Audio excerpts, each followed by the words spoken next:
তো বন্ধুরা, আজকে থেকে আমরা মডার্ন হিস্ট্রি শুরু করছি এবং মডার্ন হিস্ট্রি আমরা শুরু করব ডাউনফল অফ মুঘল এম্পায়ার থেকে। মুঘল সাম্রাজ্যের পতন থেকে শুরু হবে ডাউনফল অফ মুঘল এম্পায়ার। তো ডাউনফল অফ মুঘল এম্পায়ার মানে মুঘল সাম্রাজ্যের পতন থেকে আমরা শুরু করব মডার্ন হিস্ট্রি। তো মডার্ন হিস্ট্রির শুরুটা এখান থেকেই, ডাউনফল অফ মুঘল এম্পায়ার। চলো আমরা শুরু করি। তো আজকে আমরা দেখব এখানের মধ্যে, তোমরা হেডিং দিয়ে দাও, দেখো modern history. Modern history modern history আমরা পড়ব 1707 থেকে 1947 পর্যন্ত। ঠিক আছে, মডার্ন হিস্ট্রি আমরা পড়ব 1707 থেকে 1947 পর্যন্ত। এবং মডার্ন হিস্ট্রি শুরুটা হয় কি দিয়ে? Downfall of Mughal empire. ঠিক আছে, তো তোমরা সকলে হেডিং দিয়ে দাও, downfall of Mughal empire. Downfall of Mughal empire. ঠিক আছে, ডাউনফল অফ মুঘল এম্পায়ার। আশা করি সকলে হেডিং দিয়ে দিয়েছো। এবং ডাউনফল অফ মুঘল এম্পায়ার সেই বিষয়টা আমরা পড়ব 1707 থেকে 1857 পর্যন্ত। অ্যাপ্রক্সিমেটলি এখানে প্রায় 150 ইয়ার্স সম্পর্কে আমরা জানব। ঠিক আছে, এবং মুঘল সাম্রাজ্যের পতন শুরু হয় যখন ঔরঙ্গজেব মারা যায়। তো আমরা দেখব এখানে ঔরঙ্গজেব কবে মারা গিয়েছিল। ঔরঙ্গজেব মারা যায় at the age of 89 years. যখন ঔরঙ্গজেবের বয়স কত ছিল? 89, তখন উনি মারা যান। ঠিক আছে, কে মারা যান? ঔরঙ্গজেব। লেখো,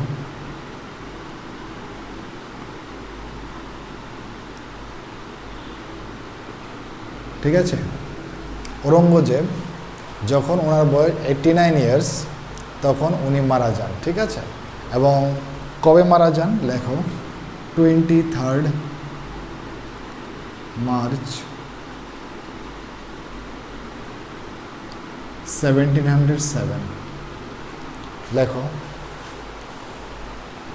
সরি, 3 মার্চ হবে, 3 মার্চ 1707। ঠিক আছে, তো প্রথমত দেখলাম তো মুঘল সাম্রাজ্যের যে পতন শুরু হয় কবে থেকে? যখন ঔরঙ্গজেব মারা গিয়েছিল, তারপর থেকে ধীরে ধীরে স্লোলি, গ্র্যাজুয়ালি এবং প্রগ্রেসিভলি মুঘল সাম্রাজ্যের পতন হতে শুরু করে। এবং শুরু হয় ঔরঙ্গজেব যখন মারা যায় 3 মার্চ 1707 মারা যান, তারপর থেকে। এবং ওনার যখন বয়স 89 ইয়ার্স ছিল তখন উনি মারা যান। অতটুকু পর্যন্ত বুঝতে পেরেছো? ওকে, সবাই লিখে নাও। এবং যদি বলে কোথায় মারা যান, লেখো আহমেদনগর,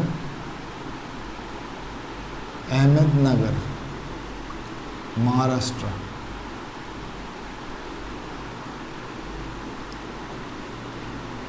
আহমেদনগর, মহারাষ্ট্র। ঠিক আছে, মহারাষ্ট্রের একটা জায়গা আহমেদনগর, উনি সেই জায়গায় মারা যান। ঠিক আছে,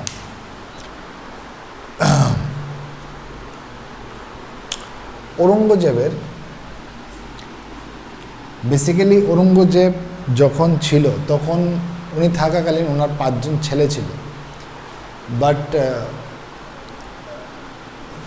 উনি যখন মারা যান তখন ওনার 3জন ছেলেই মানে বেঁচে ছিল। এর মধ্যে 5 জন ছিল, 5 জনের মধ্যে 2 জন মারা গিয়েছিল। আলটিমেটলি ওনার 3 জন ছেলে ছিল।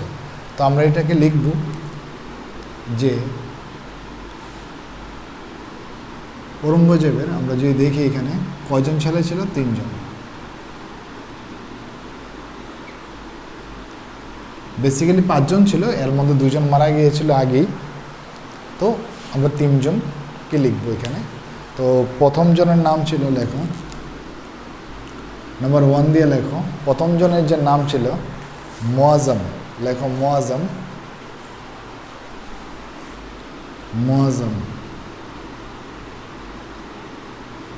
নাম্বার 2 দিয়ে লেখো আজম। নাম্বার 3 দিয়ে লেখো কম্বাক্স, কম্বাক্স লিখে নাও কম্বাক্স। চতুর্থ জনের নাম লেখো মোহাম্মদ আকবর, দেখা যাচ্ছে তো মোহাম্মদ আকবর। 5 দিয়ে লেখো মোহাম্মদ সুলতান, মোহাম্মদ সুলতান। তো 3জন ছিল, 5জন ছিল, 5জনের মধ্যে আগে 2জন মারা যান, ঠিক আছে। তো 5জনের মধ্যে 2জন আগেই মারা যান এবং ওনারা কারা কারা? এই 2জন ব্যক্তি, ঠিক আছে।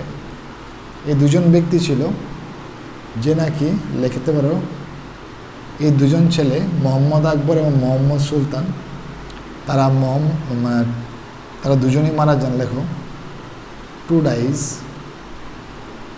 before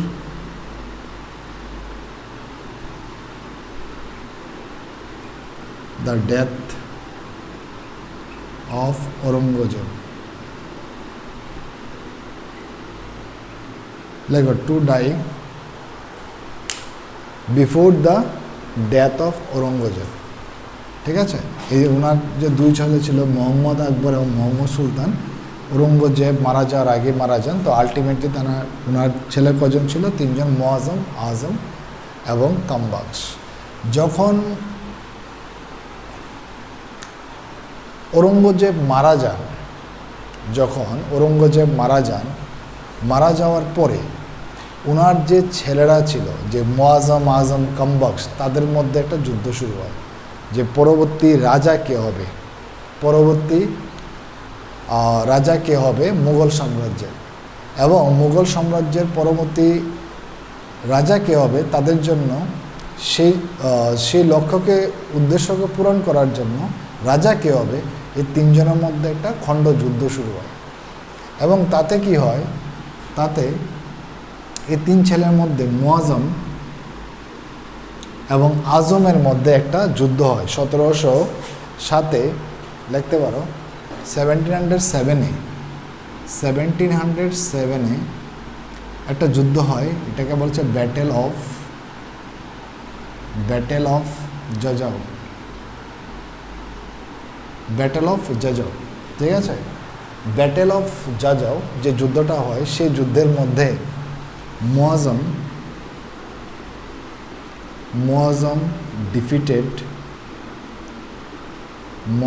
ডিফিটেড আজম। এবং সেই যুদ্ধে, যে ব্যাটেল অফ জাজাও 1707-এ হয়, সেই যুদ্ধে Muazzam defeated Azam and killed him। এবং সেই জাজাও যুদ্ধে মুআজ্জম কাকে হারিয়ে দেয়? আজমকে হারিয়ে দেয়। কে পরাজিত হয়? এখানে আজম পরাজিত হয় এবং মুআজ্জম ডিফিট করে কাকে? আজমকে, এবং হত্যা করে আজমকে, ঠিক আছে। তার মানে সেই যুদ্ধে জয়ী কে হয়? মুআজ্জম। এবং পরাজিত কে হয়? আজম। এবং তাকে হত্যা করে কে? মুআজ্জম, ঠিক আছে। তো লিখে নাও এই পয়েন্টটা, ওকে।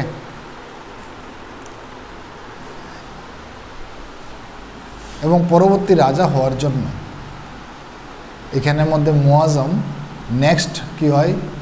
মুঘল সাম্রাজ্যের রাজা হয়, ঠিক আছে। তো সেই বিষয়টা যাওয়ার আগে আমি এখানে আরেকটা বিষয় বলছি, যে যখন ভারতবর্ষের মধ্যে মুঘল সাম্রাজ্য চলছিল, তখন মুঘলরা কতটা জায়গার মধ্যে বা কতটা প্রভিন্স বা স্টেটের মধ্যে তাদের যে এম্পায়ার বিস্তৃত ছিল, টোটাল 21টা প্রভিন্সের মধ্যে লিখতে পারো, টোটাল 21 প্রভিন্স বা স্টেট, টোটাল 21টা প্রভিন্স ছিল, যেটাকে আমরা সুবা বলা হতো, সুবা, ঠিক আছে। এবং 21টা প্রভিন্স বা স্টেটের মধ্যে তাদের রাজত্ব বিস্তৃত ছিল। একটা ছিল আফগানিস্তানের মধ্যে, আফগানিস্তান। নাম্বার আফগানিস্তানে ছিল একটা তাদের প্রভিন্স বা একটা স্টেট, যেখানে মুঘল সাম্রাজ্যের বিস্তৃত, মানে তার যে সাম্রাজ্যটার সম্পূর্ণভাবে ওইখানে বিস্তার লাভ করেছিল, একটা ছিল আফগানিস্তানের মধ্যে। সেকেন্ড 14টা হচ্ছে নর্থ ইন্ডিয়ার মধ্যে, সেকেন্ড 14টা হচ্ছে নর্থ ইন্ডিয়ার মধ্যে, ঠিক আছে।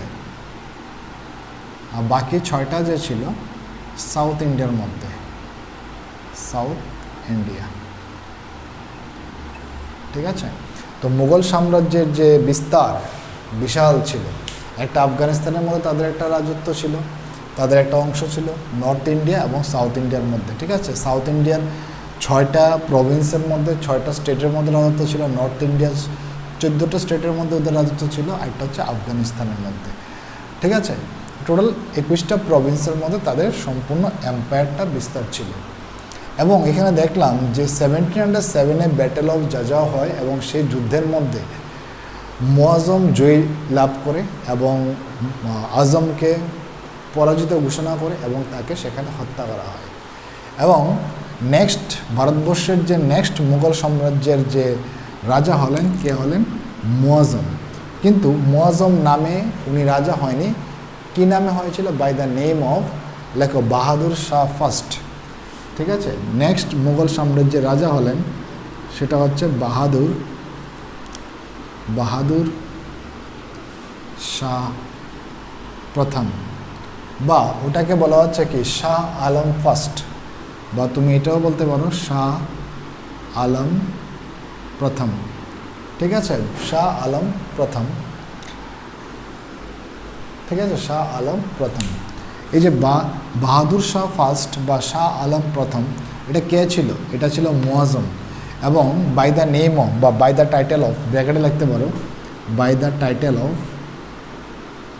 বাই দি টাইটেল বা name of, by the title বা নেম অফ, উনি কি হলেন? কি টাইটেল নিয়ে বা কি নামে বা কি নাম নিয়ে উনি আমাদের ভারতবর্ষের নেক্সট মুঘল সাম্রাজ্যের রাজা হলেন? বাহাদুর শাহ ফার্স্ট বা শাহ আলম প্রথম ফার্স্ট। এতটুকু পর্যন্ত বোঝা গেছে কিনা? Very good. এবং উনি যখন রাজা হলেন আমাদের মুঘল সাম্রাজ্যের, তখন ওনার বয়স কত ছিল? 65 ইয়ার্স, লিখতে পারো। তখন ওনার বয়স ছিল 65 ইয়ার্স, ঠিক আছে। যেহেতু তিনি খুব 65 ইয়ার্সে রাজা হয়েছিলেন, তার জন্য ওনাকে বুড়া বাদশাহ বলা হয়। কী বলা হয়? বুড়া বাদশাহ। কী বলা হচ্ছে বন্ধুরা? বুড়া বাদশাহ। তার জন্য ওনাকে কী বলা হয়? বুড়া বাদশাহ, ঠিক আছে। তার জন্য ওনাকে কী বলা হচ্ছে? বুড়া বাদশাহ বলা হয়, ঠিক আছে। লিখতে পারো, আমি একটু মুছে নিচ্ছি। তার জন্য ওনাকে আমরা কি বলি? বুড়া বাদশাহ।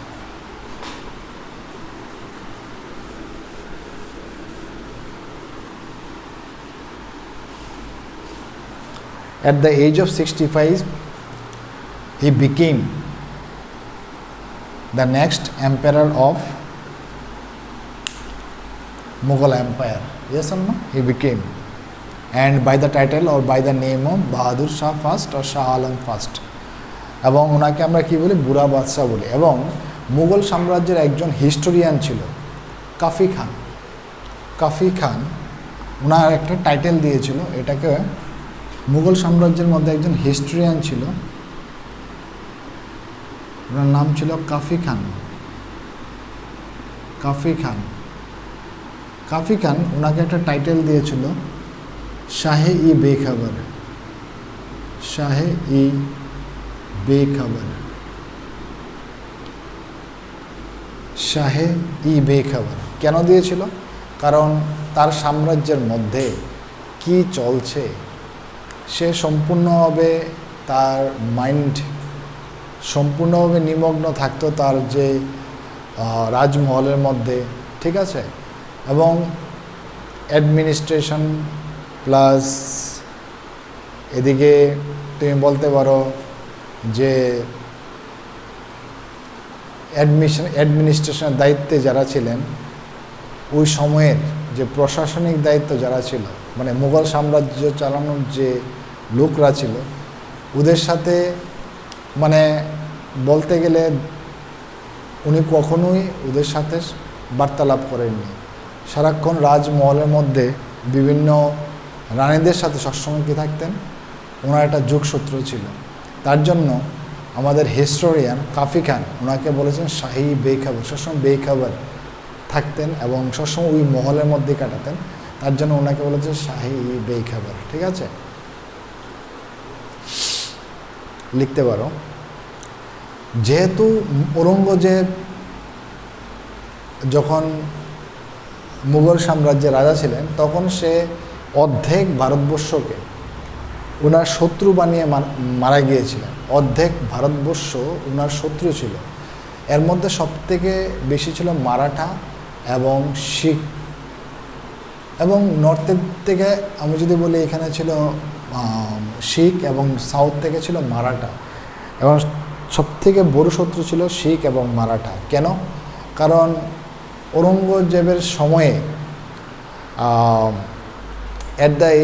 যখন 1689-এ ছত্রপতি শিবাজির গ্র্যান্ডসন, ওর নাম ছিল শাহুকে অ্যারেস্ট করা হয়। কার আমলে? ঔরঙ্গজেবের আমলে। তুমি লিখতে পারো 1689-এ শাহু ওয়াজ অ্যারেস্টেড।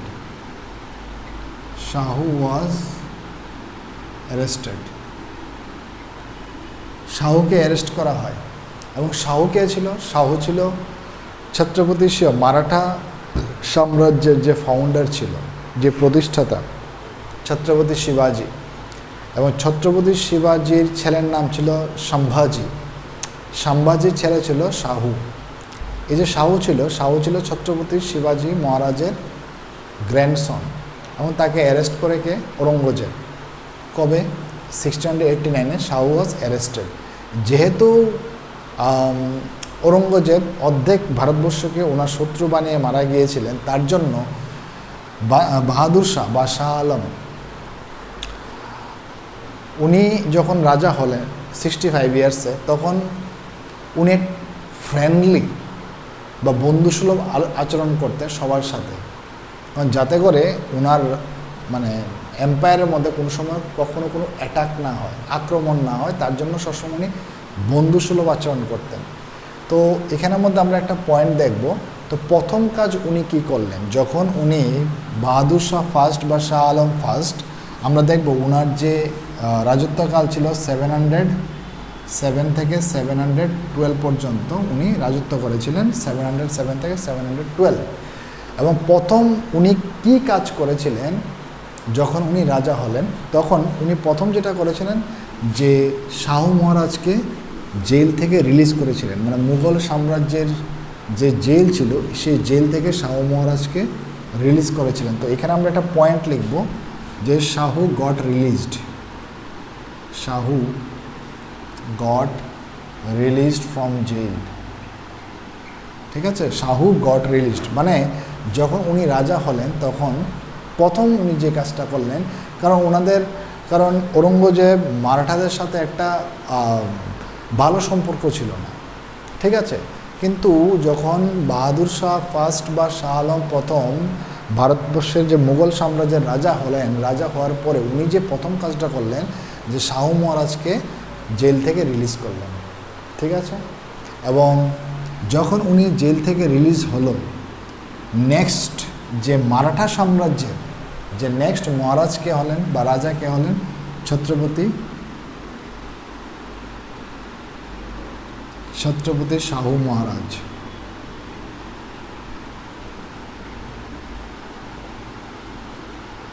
ছত্রপতি শাহু মহারাজ কবে থেকে মানে কত থেকে কত পর্যন্ত? 707 থেকে 749 পর্যন্ত। ঠিক আছে, এখন যদি বলি শাহু কে ছিল? শাহু ছিল গ্র্যান্ডসন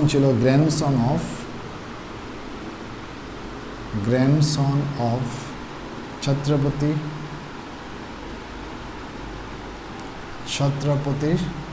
শিবাজি।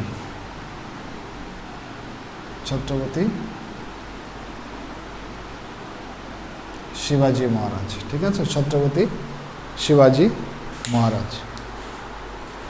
বুঝতে পারছো এতটুকু পর্যন্ত? Very good.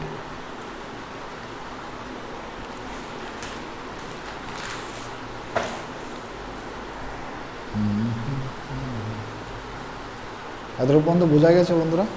Very good. Next আমরা যেটা দেখব যে এরপরে উনি কী কাজ করলেন, যখন ঔরঙ্গজেব ভারতবর্ষের মুঘল সাম্রাজ্যের রাজা ছিল তখন উনি কী করলেন, শিখদের যে 9th গুরু মানে নবম গুরু যে ছিল তেগ বাহাদুর, গুরু তেগ বাহাদুরকে হত্যা করলেন। কে? ঔরঙ্গজেব। মিনস শিখদের যে গুরু ছিল নবম গুরু, 9th গুরু, তো ওনাকে হত্যা করলেন ঔরঙ্গজেব।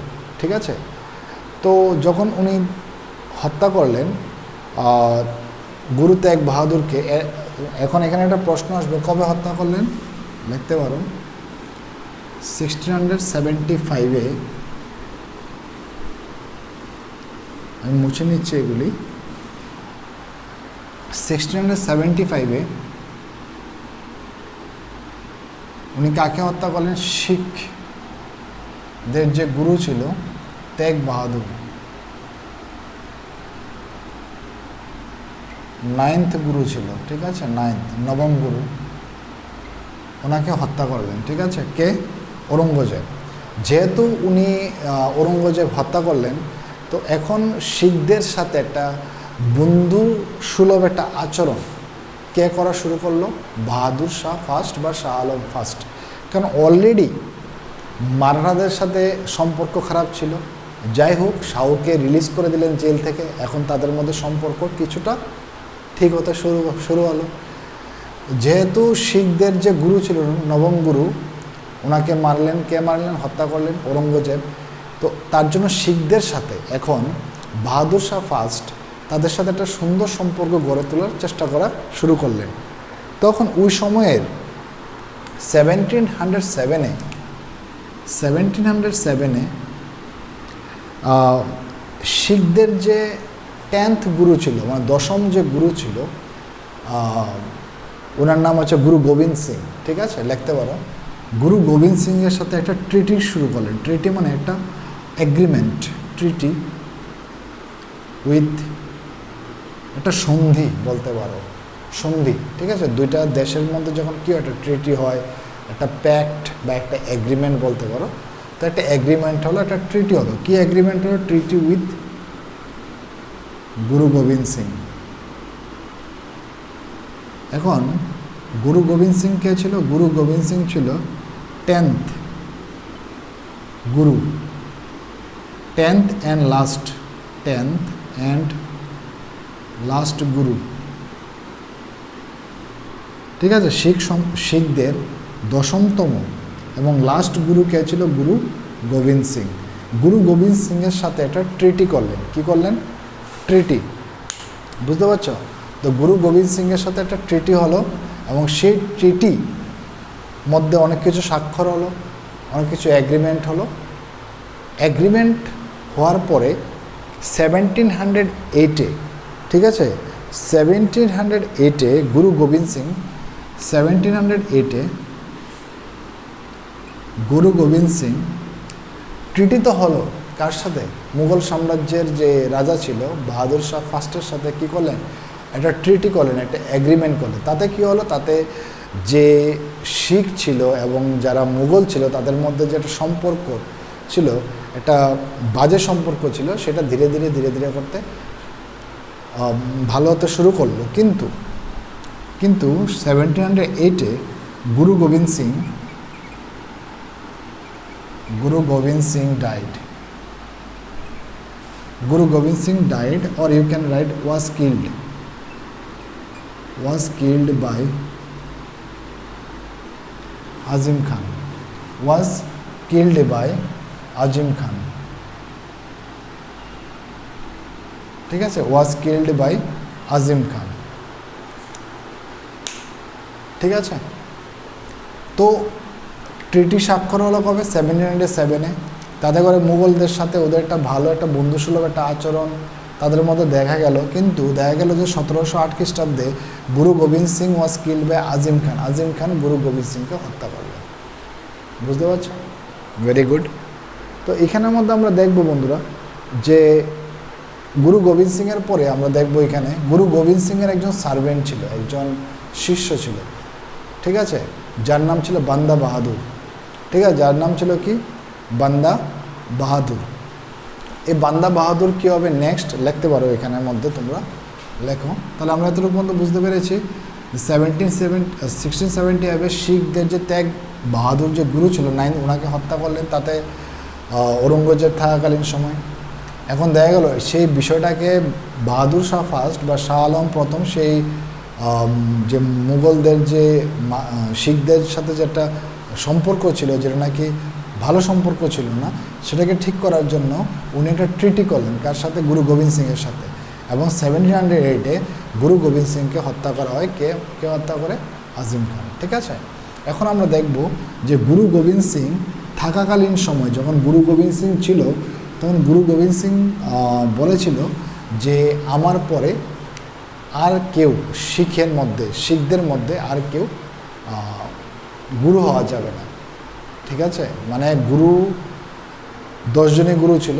তো যখন গুরু গোবিন্দ সিংকে তো হত্যা করা হয়, বাট তার আগে গুরু গোবিন্দ সিং বলেছিল যে আমার পরে শিখদের মধ্যে আর কেউ যাতে গুরু সম্প্রদায়টা বা গুরু হিসাবে মানে যাতে কেউ পরিচালনা না করে।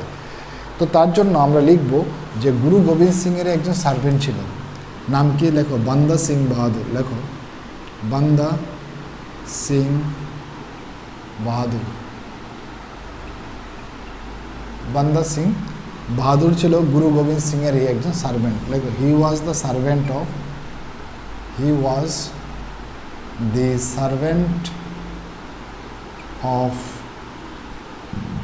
গুরু গোবিন্দ সিং।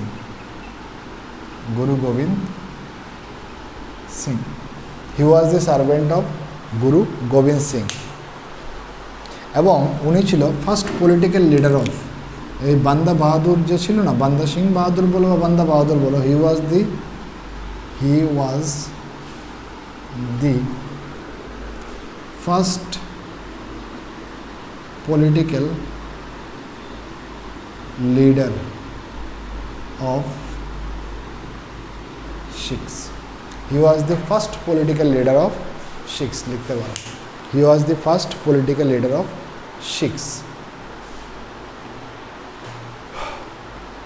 তো এই যে বাহাদুর শাহ প্রথম বা বাহাদুর শাহ ফার্স্ট, উনি প্রথম কি কাজ করলেন? প্রথম যে মারাঠাদের সাথে তাদের যে একটা বিশ্রী সম্পর্ক ছিল, খারাপ সম্পর্ক ছিল, ওইটাকে ঠিক করার জন্য শাহকে জেল থেকে রিলিজ করেন, এবং শিখদের যে নবম গুরু তেগ বাহাদুরকে ঔরঙ্গজেব থাকাকালীন অবস্থায় হত্যা করেছিলেন, সেটাকে ঠিক করার জন্য উনি কী করেন? গুরু গোবিন্দ সিংয়ের সাথে একটা সন্ধি বা একটা এগ্রিমেন্ট উনি চালনা করেন। এবং আমরা দেখলাম এখানে যে গুরু গোবিন্দ সিংকে হত্যা করা হয় আজিম খান, এবং গুরু গোবিন্দ সিংয়ের একজন সার্ভেন্ট ছিল যার নাম হচ্ছে বান্দা সিং বাহাদুর, এবং বান্দা সিং বাহাদুর হচ্ছে ফার্স্ট পলিটিক্যাল লিডার অফ শিখস। মানে যদি বলা হয় শিখদের মধ্যে প্রথম পলিটিক্যাল লিডারকে, তাহলে হবে বান্দা সিং বাহাদুর। বুঝতে পারছো তো? এবং আমরা নেক্সট ডেতে এখান থেকে পড়বো যে বান্দা সিং বাহাদুর যে যখন আমরা বান্দা সিং বাহাদুর সম্পর্কে একটু পড়ব, তারপর আমরা দেখব যে কিভাবে বাহাদুর শাহ আলম ফার্স্ট মারা যান, কোন মিশনে মারা যান, এবং মানে বাহাদুর শাহ প্রথম যে ছিল বাহাদুর শাহ ফার্স্ট, ওনার আবার 4 জন ছেলে ছিল। ঠিক আছে, তো এগুলি সম্পর্কে আমরা জানব। এবং ওনার যে 4 জন ছেলে ছিল, নেক্সট রাজা কে হলে, যেমন জাহাদার শাহ, রাফি উসান, আজিম উসান, জাহান শাহ, এই 4 জন ছেলে ছিল। এই 4 জন ছেলের মধ্যে জাহাদার শাহ পরবর্তী কী হলো? রাজা হলো। ঠিক আছে, এগুলি সম্পর্কে আমরা ডিটেলসে পড়ব নেক্সট দিন থেকে। আজকের দিনে আমরা জাস্ট ইন্ট্রোডাকশন করলাম যে মুঘল সাম্রাজ্যের পতন থেকে শুরু হয় আমাদের মডার্ন হিস্ট্রি। তো মডার্ন হিস্ট্রি আমরা পড়ব 1707 থেকে 1947 পর্যন্ত, কিন্তু ডাউনফল অফ মুঘল এম্পায়ার সেটাকে আমরা পড়ব 1707 থেকে 1857, 150 ইয়ার্স। তো ডিটেলসে পড়ব, ভালো করে পড়তে থাকো, ধীরে ধীরে করে আমি প্রতিদিন একটা করে ভিডিও পাঠাবো। তোমরা ধীরে ধীরে এটাকে নোট ডাউন করবে খাতার মধ্যে, কারণ বারবার ভিডিও দেখে পড়তে হবে না, একবার ভিডিও দেখে নোট ডাউন করে নাও, তারপরে জাস্ট রিভাইজ করতে থাকো। যখন এক্সাম আসবে তখন দেখবে যে তোমাদের প্রত্যেকটা জিনিস কমন আসছে, প্রত্যেকটা জিনিস আমি যা যা পড়াচ্ছি এখান থেকে কোশ্চেন আসছে। ঠিক আছে, ডিটেলসে পড়াবো। তো যা পড়াচ্ছি খুব ইম্পর্ট্যান্ট, এবং it's a very what I say very great things I am giving to you. তো এটা যদি লিখে নাও, খাতার মধ্যে একটা নোটস বানিয়ে নাও, ঠিক আছে, আর এটাকে রিভাইজ করো। বারবার ভিডিও দেখতে হবে না, এটাকে রিভাইজ করলে হবে, ঠিক আছে। আজকে থেকে আমি শুরু করলাম। তো আজকে আমি অল্প পড়িয়েছি, নেক্সট দিন থেকে আমরা একটু ডিটেলসে পড়বো। ধরুন 1 ঘন্টা টাইম আমি পড়াবো, ঠিক আছে। আপাতত আজকে 30 মিনিটস পড়াচ্ছি, নেক্সট দিন থেকে 1 আওয়ার আমি কন্টেন্ট দিয়ে যাব। তোমরা দেখতে থাকো এবং তোমরা এটাকে অবশ্যই একটা নোটস বানাবে, নোটস বানিয়ে এটাকে রিভাইজ করো। বারবার ভিডিও দেখবেন, হ্যাঁ যদি কখনো আটকিয়ে যাও সেটাকে দেখে নিও বোঝার জন্য, বাট রিভাইজ করলেই হবে। আজকের জন্য এখানে রাখছি।